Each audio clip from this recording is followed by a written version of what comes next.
The 2024 Arlington Renegades have officially missed the playoffs. Yes, despite finally getting their first win of the season, getting Coach Stoops' 200th W, the team has been eliminated from the playoffs. So let's just get right into why that happened. Now, of course, when you look at it, there are 6 losses to start the year. All are pretty obvious in the fact that this team really wasn't as bad as the record showed. Yes, they did lose by 2 scores against the Brahmas and Stallions, but especially the Stallions game, and even the Brahmas to an extent, those games were a lot closer than the score indicates. Games like the Battlehawks, Defenders, and Panthers, as you see in the bottom, quite literally were ended by a last-second game-winning field goal. They did choke a game to the Defenders. Luis Perez had his one bad game of the season against the Roughnecks, and against the Brahmas, they did kind of just get outplayed, but the Stallions was that deep shot to Deion Kane at the end of the half that kind of just took out the spirit of the team. But again, this team kept a lot of games close this year, and it's to a point where even now, despite missing the playoffs, I've seen some people actually try to justify this team being the 4th best team in the league at this point. Well, I personally don't agree with that. The fact that it is an argument that some people have goes to show just how good this team has played. It's just that their end of game has been pretty bad. And a lot of that is because of their defense. When you look at the team's defense, it is very, very poor. The fact is that they're allowing 159 points is one of the worst in the league. Their 311 yards is the 3rd worst in the entire league. They gave up a ton of rush yards, and they don't even really get a ton of sacks either. Now, while their yards per game now look really good offensively, you have to understand that was heavily inflated by this past week against the Showboats. While it wasn't super inflated, this was a team that was more middle of the pack before this game, but this game really changed as they had over 400 yards of offense and all that. But the fact is this team's offense has been very solid all year, and it shows their turnover differential is not bad. It's one of the best in the league at +3. Their 3rd down percentage, incredible. Luis Perez leads the league in passing yards.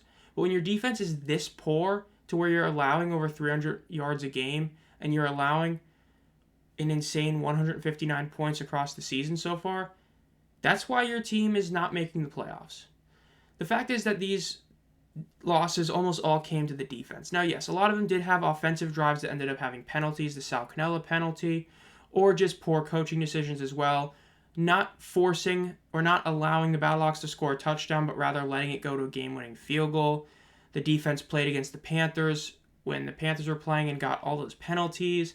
It's just the Renegades have been very bad in the final 2 minutes of games, and that's why this team lost so many, and a big part of that is that defense.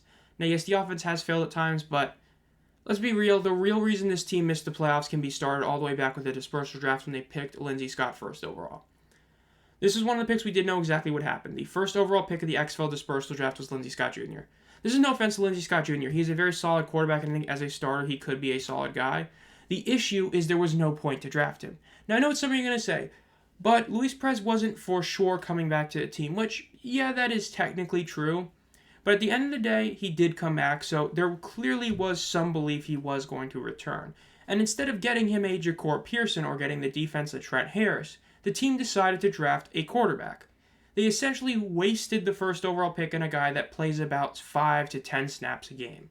Instead of a Ja'Cour Pearson who, granted, yes, he got hurt, but let's say he doesn't get hurt. You put Ja'Cour Pearson with this receiving core with like guys like Vaughns, Cannella, and Burnett, you're talking about a loaded receiving core. And instead of it being loaded, it's just incredible, which, yeah, they're pretty similar, but adding Ja'Cour Pearson makes it even better. Again, adding a mega pass rusher would be huge.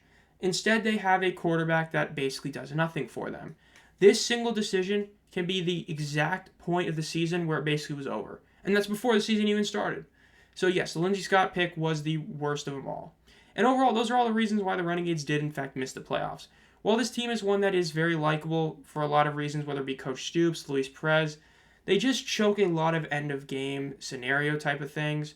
And in the end, they definitely do not deserve to make the playoffs. If you can't win in clutch time, you don't really deserve to be in the playoffs where the entire point is to be clutch.